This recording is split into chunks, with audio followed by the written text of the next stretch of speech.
Hello and welcome to Back to the Brush for the very first time. I'm Edgar. And I'm Paul Allen. And we are kind of following on the trend of everyone locked in quarantine and bored and doing a podcast. So as this is our first episode, I will also be posting this to my channel, and Ratman will also be posting this to his channel. So if you're watching it on our own channels, please make sure to check the link in the description there to go to the actual podcast channel for Back to the Brush, or search for Back to the Brush on Instagram or YouTube. Forgot what YouTube was called for a second there. Yep. We're a good distance away from each other today, a bit more than 2 meters. A little bit more than 2 meters, given that we are at the other side of the country from each other. Yeah. So as this is our first episode, let's do a bit of housewarming. Let's call it housewarming, and explain what all this is about. So we are both miniature painters, modelers, model makers. I've done a diorama or two as well. Yep. And we just want to talk about that sort of thing. As you can tell by the title of the channel, we're both sort of returning to miniatures. I mean, I picked up a box of orcs when I was in perhaps year 8 at school, so I'm 35 now, so we're going back like 15 years. I only recently started playing Warhammer at 40k just before the start of lockdown, so I got 2 whole games in before lockdown started, and all I've done since is just paint minis. I've got an entire army here that I haven't even used. Yeah, on my side of things, I again, it was orcs for me back at school. I have 4,000 points of 3rd edition orcs, so I was a little bit more invested back then. I've since painted a great many other things, although I haven't painted much in a massive interim. And I got back into painting sort of about the same time that Paul did, maybe a little bit earlier. I think it's kind of my influence that brought you back into it. Yeah, it's only a month or 2, yeah. Yeah, about that. But I've got back into it, and I'm far more interested in the painting than the playing side of things. I've played exactly 1 game in the last year, and that was one of the 2 that you played.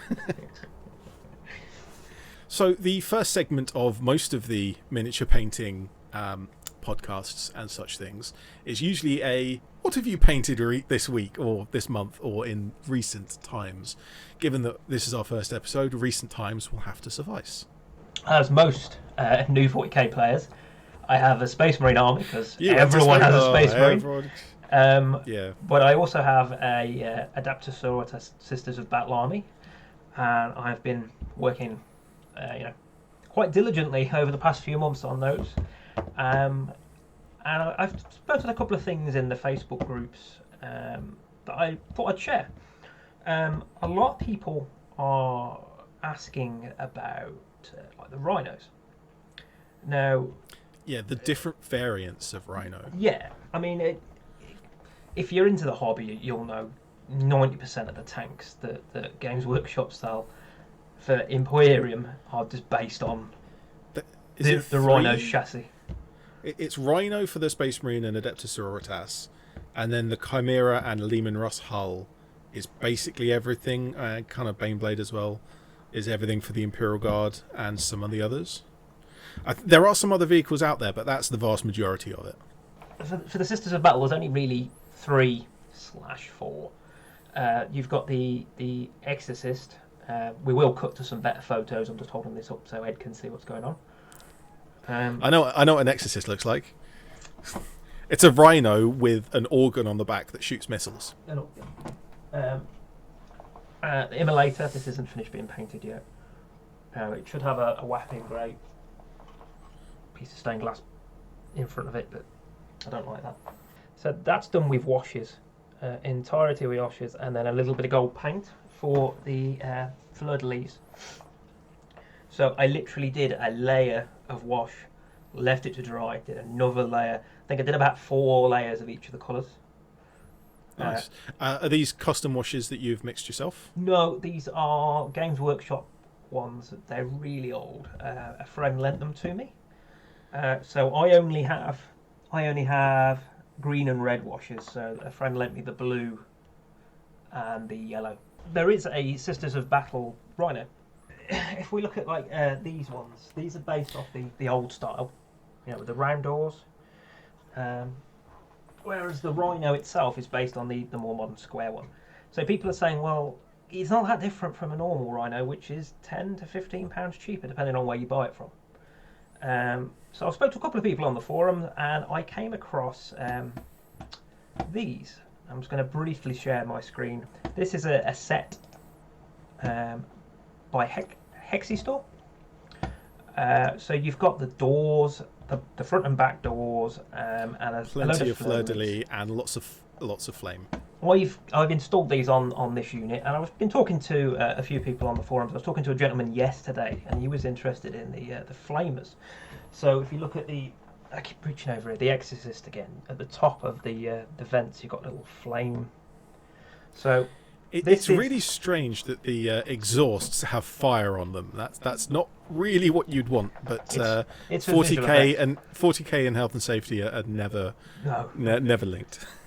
So this is the repressor I built recently with that kit on it. So you can see. So is that the older interim style Rhino? So this is it was a unit that Sisters of Battle had up until about a month ago, which is now being moved to Legends. I finished building this a day before they scrapped it, which was a little bit annoying. Marvellous. Just what you want. So basically, the only part of this that is from a real Sisters of Battle set is the little gunner on the top. The flamer is from a drop pod, and then these are all from the Hexi kit. The back doors, the front, and the flames. So these have come off really nice. So I've had quite a few people on the forums asking about either the doors or these flame things. So I think it's worth sharing that. Because it's a cheap set. I think it came from Poland.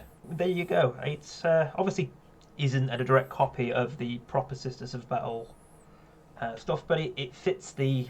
Yeah, it's a third party upgrade set. It's not it's not a recast. Yes, oh god no. So some of the things that I painted recently are these Necromunda figures. But these were given to me by the Manchester Nerfer recently, and I've painted them up to be the Narrows gang, which is an Orlok-based gang. I'm actually intending for these to be a gang on the Leotin Necropolis rather than Necromunda, because just because it's the rules of Necromunda doesn't mean it can't be used on any other Hive city. Have you got some of the scenery you've been working on as well? Or you're not in a position you want to share that yet? I have some stuff that's going to be on video. I don't have it handy. I don't want to kind of spoil it. Sort of a spoiler. Because I'll be using these. These are the spools from 3D printing. This is a filament printer. So you'd have a kilogram of filament wrapped around that. But I think if I put a bunch of them, stack them up like this, you then have the floors to put your models, and you can make a great big tower and play on the outside of this. And you can play far more vertically than you normally would in kind of any tabletop game. Yeah, I mean, hopefully when I get down to you again, we can perhaps do a wee five-a-side game. I'm hoping to do a test game next and time you come down. Yeah, we can film it and put it somewhere, maybe on the channel. But yeah, it's really cool stuff. Manchester Nerfer also gave me some Necromunda figures, but I haven't got any further than basing them. As with everyone in the hobby, I've got a lot of minis, but not all of them are painted. So strangely enough, I've actually had my grey pile stay very much the same since the start of quarantine, and I haven't really bought anything. And I have bought some, but being poor as I am, I'm not really buying that much. But I do have 3D printers, and so I've also been 3D printing some models, but I haven't been printing that many. And it's odd that I counted my grey pile at about 120 models, which isn't that much comparing to some people. And I painted a bunch of them, and I counted again, and it was 120. But I painted some, and it's still the same. And then a few months later, I'd painted some, I'd assembled some of the ones I'd bought and whatever, and I counted again, and it was 120. I'm essentially like stuck at 120. I'll just have 120 unfinished models for the rest of time. I mean, I bought you that box of Sisters, so that probably put you up by another 10. Was it 10 or 5? No, that was 5. That's the Retributor squad.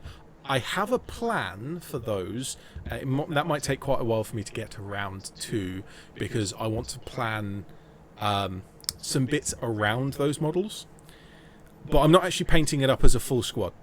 I'm going to paint the leader of the squad as a standalone, kind of the best I can paint, sort of nearly display quality. I mean, I'm not that good a painter, but for my skill level, it would be display quality painting. I've given one of them to my sister because she likes Sister Rattle as well, and she doesn't play any of these games, but she likes to paint, so she's got one of them to paint. And then I've got 3 because I want to do the Holy Trinity of the Sisters of Battle, which is Bolt Gun, Flame, and Melter. Yeah. So that'd be the heavy version of each of those, because there's a Retributor. I tend to go Flamer. It fits the narrative in my head that they're all running around with flamers. Burn the heretic, burn the Xenos scum. Yeah, that's very 40k. Another thing that's popped up recently, and again, I'm just going to share my screen. So the Sisters of Battle Preacher. I tend to agree, and a lot of people in the forum agree, are not very pretty. I don't dislike this model. I think it's a layover. It's not the best model ever, but it's.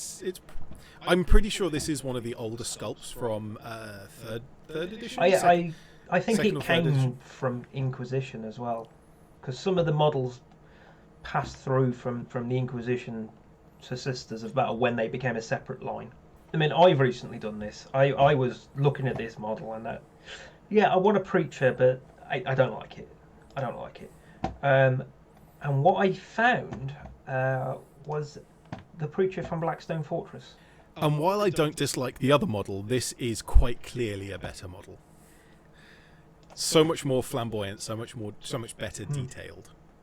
And the best thing about him is in the box. So myself and Ed have recently purchased Blackstone Fortress. They have separate 40k rules. So if we go over to, I'm just using Battle Scribe here. He's got his own entry, so you could run him as I'm going to butcher his name now, Thaddeus the Purifier. He comes with a last pistol, a power maul, and a servo stubber. Is a stubber? I thought it was a plasma pistol. That's on his little. Oh, is that on the servo arm? On the servo skull, yeah. So you can run him like that, or you could go ahead and say it's a normal preacher, and then just change his chainsword to a power maul and keep it as a standard preacher and just proxy it that way. Fair enough, yeah. So I've got 2 of them. I think he's considerably better model. Considerably. I would agree with that. It's a nicer model. It's got much more detail, much more flamboyant. I think it's nice that the Blackstone Fortress figures have all got 40k rules. I mean, I didn't know that. So there's 2. This one is nowhere near painted, but she has Sisters of Battle rules as well. So again, I've got 2 of those. Do they all have factions that they're allowed to be played with? I can't find anything that says so, but when you go into like Battle Scribe, it's only those 2 that show as being allowed in the Sisters of Battle. I would imagine that the Kroot can only play with Tau players. I imagine that the Eldar can only play with Eldar players. The Chaos Cultists are Chaos, obviously. But there are some in there that aren't necessarily... Yeah, there's 40k rules for like spindle drones. So where does... what faction is allowed to take a spindle drone? Because that's not one of the modern factions. Spindle drones are much ancient. In Battle Scribe, they're just under miscellaneous. And you can just make an army of spindle drones if you want.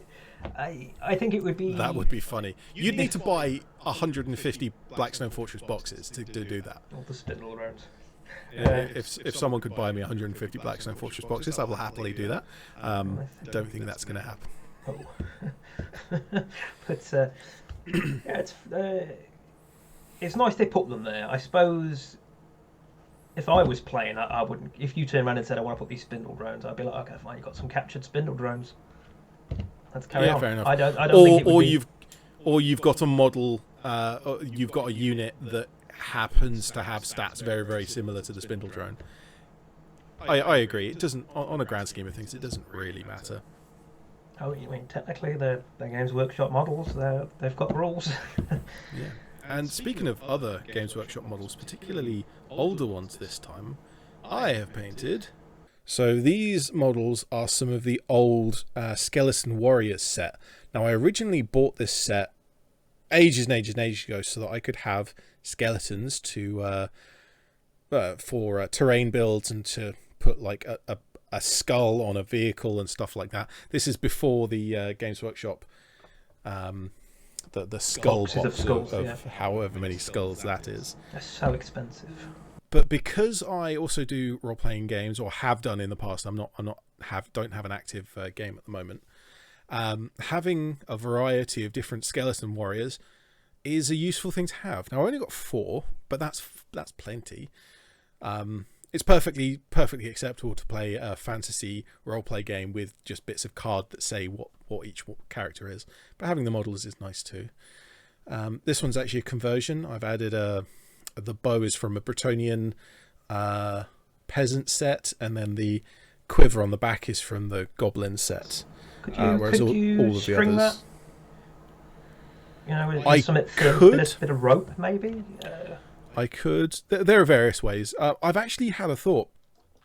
You know, when your 3D printer, FDM printer, clogs, and you pull that little strand. Oh yeah. And it goes really, really thin. It's kind of like the way a hot glue gun does, because you know a FDM printer and a hot glue gun are basically the same thing.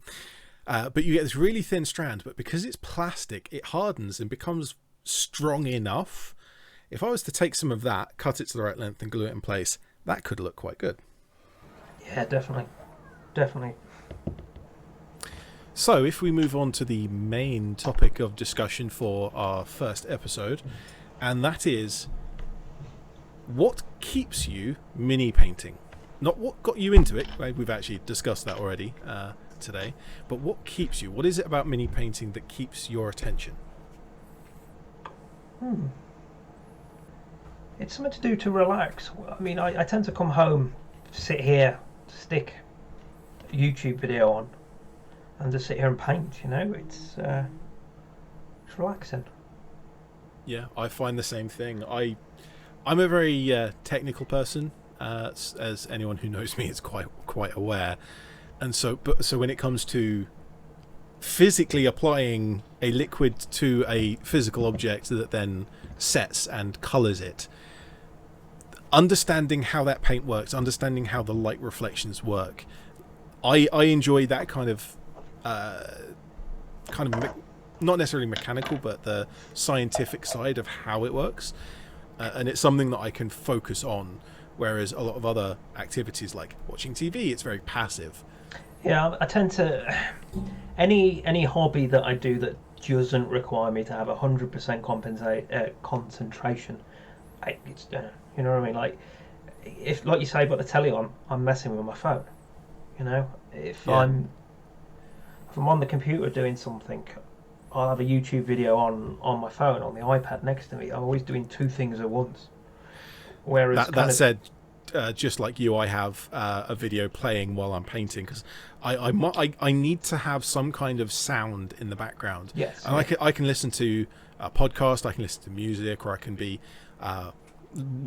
having a video explaining some mini painting techniques.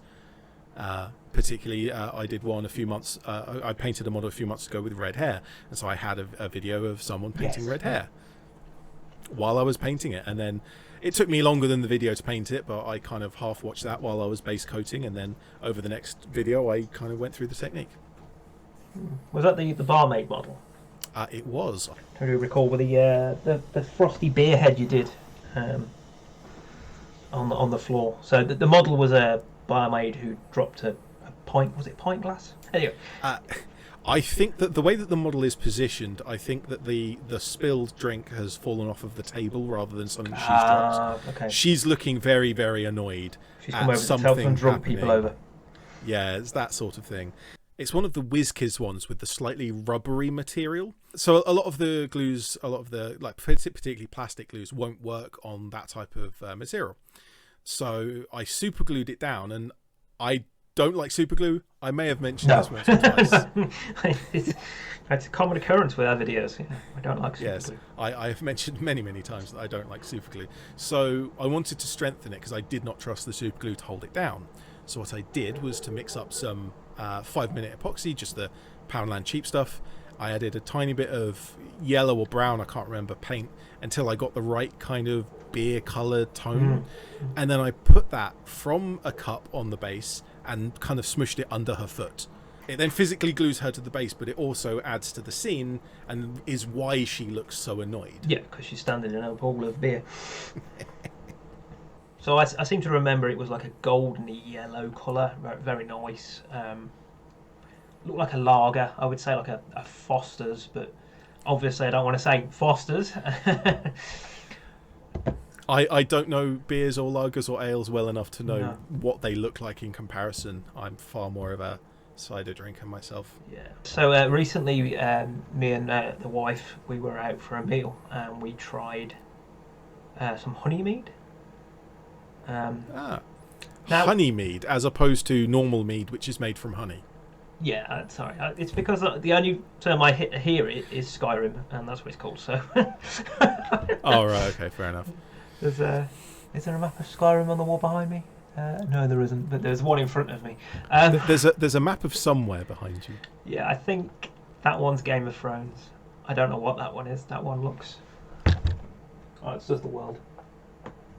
The real world. It's a real world. Yeah.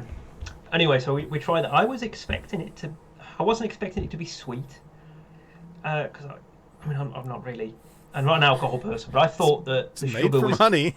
I thought sugar was converted into alcohol. Not all of it. But yeah, it was really sweet. Yeah, I didn't enjoy that. I didn't enjoy that at all.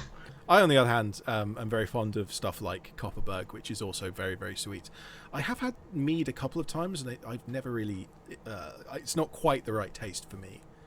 So then, the other thing I wanted to talk about is this thing. Yes. An introduction to the challenge. There will be a challenge. I suspect that this will be several months in the making. Oh, definitely. Because it involves you coming to me, which is not going to happen for a couple of weeks, and then am I coming up to you with? How am I going to carry that in my rucksack? That's going to be difficult. I'll have to come to you again. Because what we've got is the Age of Sigmar Mausoleum. Now this set is a set from Fantasy that they've slightly tweaked to put in some Sigmar sort of insignia. So it's an old sculpt that's been updated? Yes, yeah. Yeah, okay, this new version has two of them in it. So there's two of the exact same sets in the box. Ah, interesting. So and given that there are two of us, that's the plan. That's the plan. Obviously, I'm going to fudge with mine a little bit because I want to make it kind of Sisters of Battle themed. I also have some ideas of how to modify my half of the set. So, like previously, Ed had built a church in 3D printed, which we used it in our game, and it which one? I've got Bretonian Chapel, and I've got the 3D printed one was the one with the fleur de lis. Yeah, absolutely beautiful. So I was thinking of building on that. So I actually have. This is something that I made a while ago that I'll have to send you a picture of to remind you. But I have a mural that someone created a while back of someone who very much looks like a Sister of Battle, but it's flattened out. It is 3-dimensional, but it's flattened out to look like it's a stone carving in a wall. And I painted that, and my intention when I painted this was to make it look like it was painted in scale rather than painting it to be a true Sister of Battle with metallic golden wings. My aim was to paint it as if it was stone that someone in scale had painted with these kind of very bright colours, which is often how that kind of thing is painted. Is that the Dice Tower one that you were adapting? It's just one panel. It's from that set, but it's just yeah. one panel that I wanted. Recall. Yeah, I do recall that. So yeah, I am gonna pick up a piece of contrast paint to do the stone. Oh, cheating! Yeah. I have an idea of how I'm doing my stone, so. Well, I'm going to do that, and then I'm going to dry brush a bit of white over it, I think. Or, well, not white, but like a cream. You shouldn't be giving away all your secrets. We haven't even started the challenge yet. No, well, I'm still going to do it my way, whatever, and you're going to do it your way, whatever, so I don't think it really matters. I'm also working on this guy, but I'll probably show him in a later video. Bikies. Some more Bikies, yeah. These are the new, slightly bigger Bikies that have floating vehicles rather than... Yeah, so it's one of the Primaris units. I picked it up off Facebook sales for £35. It was £50 on Games Workshop's website the day I bought it. It turned up, and then I went to go on the website to look at the photos, really, to work out painting and stuff, and it's a discontinued model now. So for the second time, I don't know if I'm ever going to use this in a game, because as we discovered, it is overkill. It has got so many weapons, it's silly. You've just got bolt guns that just on top of bolt guns that you've got to the side, and then you've got does it cost an appropriate number of points for the amount of guns that 350, but it's just silly. That's a fair amount of points. It's just silly. There's a heavy stubber there. It's so strange. This is coming from a 3rd edition player. It is so strange to see an official model of Space Marines with a heavy stubber. Like they've upgraded their vehicles to be flying grav tanks, and they've downgraded their guns to the least tech guns that the Imperium has available. Yeah, I don't understand. Is this one on the front here is completely optional? It's not even listed as one of the main weapons. It's just you can have it or you don't. I was like, well, okay, I'll just stick it on, and then should I need to do it for a game, I'll just say it's not there. Oh, it jammed. Sorry. Yeah, well, yeah, it's works. I did the tracks in gold rather than silver dry brush. It's I can kind of see a little bit of a yellowish tint. My kit bashed Emulator. So this is an old school Emulator. Ooh, 3rd edition. Nope, that's not 3rd edition. Yeah, it's the plastic one. Yeah. And then I got some nice transfers there. When I got this, the cherub wasn't holding a horn. It was split off there where my finger is. So this is a... Do you remember the World Cup a few years ago in Brazil, and they keep blowing these really loud... Yeah, it's one of those, like a 3D print version, one of those that was full size that I scaled down to be 15mm. So what you're saying is that's a real functional miniature Vuvuzela. Yeah. In fact, I blew through Marvelous. it when I printed it, and you could blow through it. It didn't make any noise, but yeah. You have to make it's like a kazoo. You make your own noise. It's just amplifying it.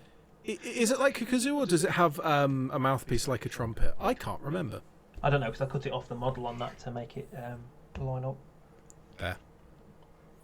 Yeah, I mean, this had some like nice crisscross patterns on it and stuff. You can just about see it, but it was essentially gone. It's essentially gone. Yeah. By the time I'd scaled it down to that small. Yeah, the printers only have a certain amount of resolution. Although that resolution is increasing or shrinking. Yeah. Well, the numbers are increasing because of higher resolution. Pixel density and fidelity in the motor's movements and stuff like this. It gets small. And then the other things, other board games I've been playing, is Fallout Wasteland Survival. So this is based around obviously the Bethesda Softworks. The computer game. Yeah. Was originally into play, but yeah, universe. So they're quite interesting in the way they sell their models. They sell pre-made ones. So in the starter set, which is what this one's from, they do plastic, and then they sell the same set again in resin. Why anyone would want both, but there you go. So they've started doing where you can buy the 3D print designs. You can license the 3D print designs. Oh, you buy the STLs and print your models yourself. Nice. So they mostly did scenery, but they put their foot in the water and released an exclusive model 2 weeks ago, which is gone now from their web store, which seems odd. But so I purchased that and printed that. I haven't got it here to show you, sadly. It's next door in the cabinet, waiting to be painted. Yeah, we'll throw up a picture. And then I've also been doing some third-party designs that someone had printed again for the same game. So that's a bloatfly. They don't officially do a bloatfly model, so just going to be playing a game this weekend. My friend Andrew's coming down, so a bit of a play test. I'll tell you one thing that I have been printing recently. I will be doing a video on probably both of these eventually. Is the recent kind of explosion in wheelchair models or miniature models in wheelchairs. Now, my sister bought the D&D Diversity set, the first 4. I think they're releasing more now, which is kind of cool. I've also found some free versions that have been released, and also I've done a little bit of remixing myself.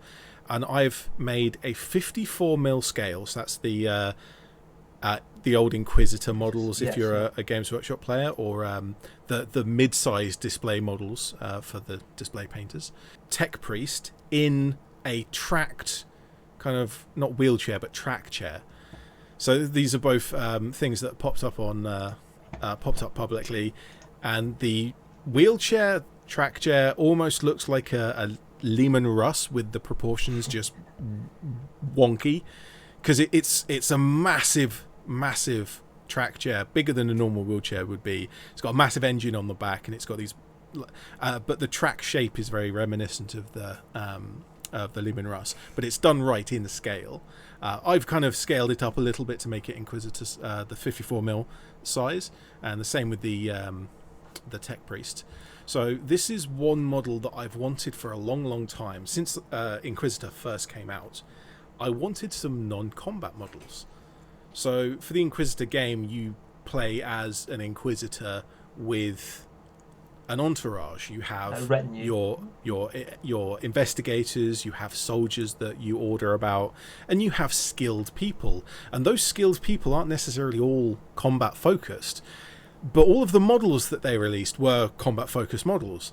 And so I always wanted to have some other kind of non-combat models that would be involved in an inquisitorial investigation. Now, that's not to say they're not armed. They can't defend themselves, but it's not their primary focus. Yeah, it's pistol, sidearm. Yeah, and so one of the things I wanted to do was to have a scribe. To have someone who... The Inquisitor would show up on a planet, and the Inquisitor would go to the High Lord of the Hive City and just say, I order you to give my scribe access to your entire Hive's documentation. They have to obey. The scribe gets taken away to a library room somewhere and just gets to work. And then 2 days later sends a message to the Inquisitor saying, yeah, I found out this, and this, and I found this much heresy. They're not going to not find any heresy, are they? Yeah, essentially. These records don't match.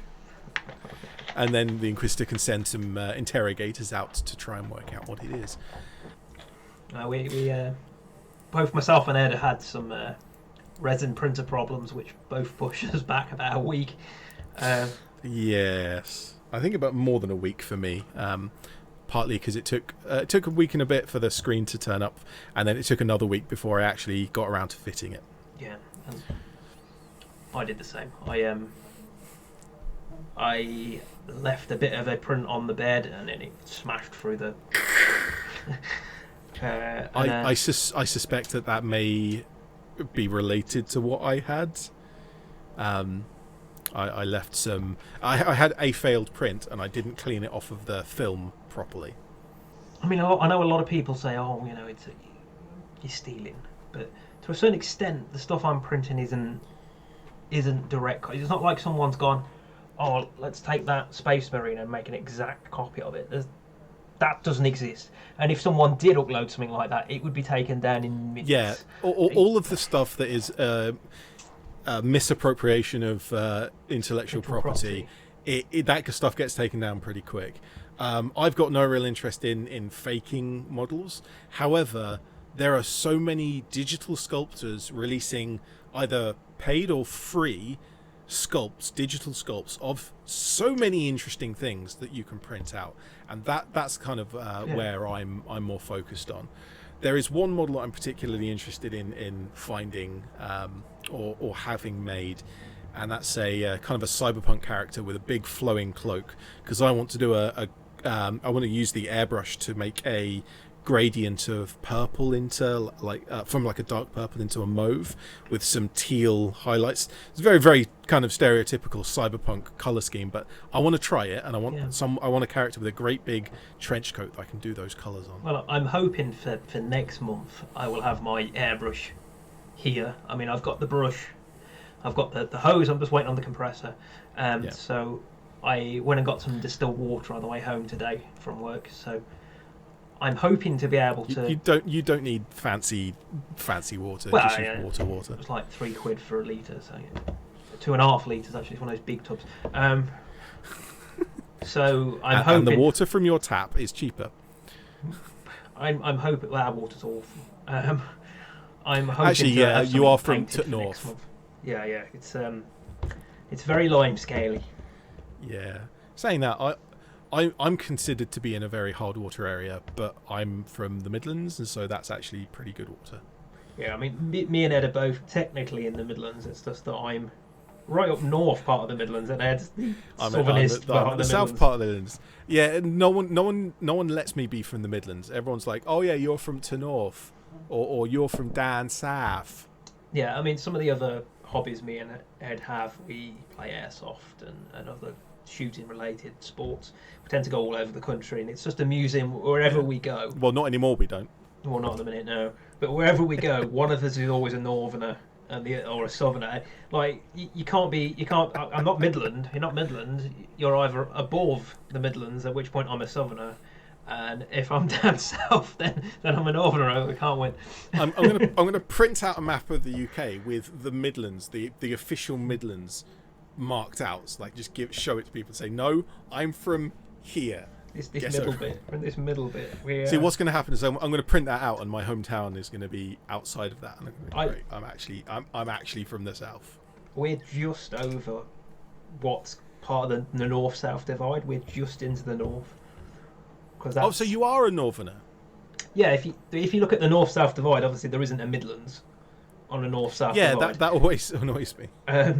Well, now that we've had a geography lesson for the United Kingdom, most of which will be cut out, I'll leave at least a decent proportion of that in, because that's. Do we have another topic, or are we going to wrap up now? I don't think I have anything else that I've really been working on that's significant to show, really. So, if you check the description for this podcast, you should find an Instagram page where we host all of the images that we've mentioned during the course of this podcast. Still not sure on that podcast name. That podcast word. I don't like the word podcast. It's not dictionary. Appropriate. I know it's in the dictionary. It's in common use. It's just wrong. Well, I think it's odd because obviously the pod part comes from Apple iPod. Yeah, it's a completely fictitious thing. They invented the name podcast to refer to a audio file that's sent to an Apple iPod. But the thing is, there was already a word for that. It's called like a talk show. Yes, a show. It's just a talk show. It was a radio talk show when it's on radio. Now it's on the internet. It's an internet talk show. But you just refer to it as a talk show because it's a talk show. Except for ours, it's a gibberish show. Podcast. Podcast is what it's called. So I would say you own the copyright for that. I bet they do.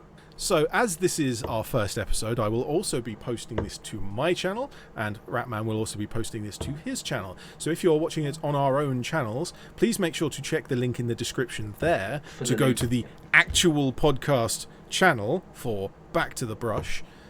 or search for Back to the Brush on Instagram or YouTube. Forgot what YouTube was called for a second there. Yeah. And subscribe, post a comment if you are interested or have any suggestions on how we actually are supposed to do this, because we're just kind of making it up as we go along. Something to do, innit? Yeah. It's not like we can go outside. Yeah, what activities can we do indoors? Well, we can paint stuff and we can do a podcast. Literally, Great, okay, one of the airsoft sites by us recently opened up, and the local group I play with, like, put in the Facebook Messenger group, which hasn't been used for 6 months. Oh, we can go again, shall we go? And then obviously, where I live by Birmingham has just gone back into lockdown. Yeah. So yeah, you can come play 6 aside. Oh, great. No, it'd be 3 aside, won't it? Well, it'll actually be 2 aside because you need a marshal. Yeah, it's just one-on-one. It's just one-on-one. You use player marshals and you have 3-on-3. That'll do. That'll do. God, crazy. Crazy times. So, thank you very much for listening or watching, depending on where you are consuming this media. I'm Edgar. And I'm Paul. Thank you, and we will see you next time for Back to the Brush.